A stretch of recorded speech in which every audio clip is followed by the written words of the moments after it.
আগামী 1 মাসের মধ্যেই আমরা একটি যৌক্তিক পদ্ধতি ঠিক করব, যে পদ্ধতিতে সামগ্রিক ব্যবস্থাপনাটা সম্পন্ন হবে। এবং এই কমিটির কাজের প্রধানতম লক্ষ্য হচ্ছে পুরো ব্যবস্থাটার মধ্যে একটা পরিপূর্ণ স্বচ্ছতা আনা।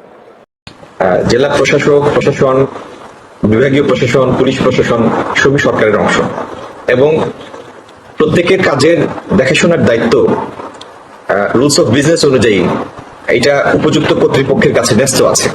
কারা কোনটার দেখভাল করবেন, কারা কাদের জবাবদিহির কর্তৃপক্ষ, ওই আলাপে আমি আর যাচ্ছি না। পিছনের দিকে তাকানোর থেকে সামনের দিকে তাকানো ভালো।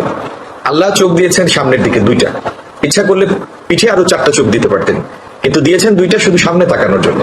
তো আমরা সামনের দিকে তাকাই, আগামী দিনে কিভাবে সামগ্রিক ব্যবস্থাপনাটা একটা স্বচ্ছ প্রক্রিয়া সম্পন্ন হবে সেটা ঠিক করার জন্য আজকে আমরা একটা কমিটি করে দিলাম, একটা কাঠামো করলাম। ইনশাল্লাহ আগামী 1 মাসের মধ্যেই এই কমিটি তার কাজ সম্পন্ন করবেন, এবং সেই স্থিরীকৃত পদ্ধতিটি আমরা সারা দেশের মানুষের কাছে উপস্থাপন করব আপনাদের মাধ্যমে। সমন্বয়ের ঘাটতি ছিল কিনা আমরা বৈঠকে বসলে সেটা বোঝা যাবে। তবে যে কোনো কাজ 2 ভাবে করা যায়।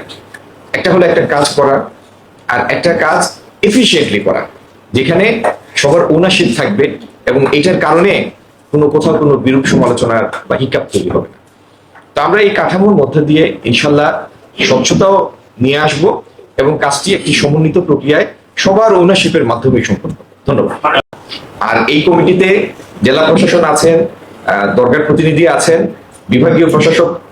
বিভাগীয় কমিশনার আছেন, ডিআইজি আছেন, এসএসপি কমিশনার আছেন, আমার ডানে বায়ে যারা আছেন তারা সবাই এই কমিটিতে। সুতরাং সবার উপস্থিতিতেই টাকাটি গুণা হবে, স্বচ্ছ প্রক্রিয়া হবে, এবং সেই গণনার পরে সেই টাকাটা জেলা প্রশাসক অপারেট করে একটা নির্দিষ্ট অ্যাকাউন্টে যাবে। সুতরাং এটি স্বচ্ছ প্রক্রিয়ার মধ্যে হবে।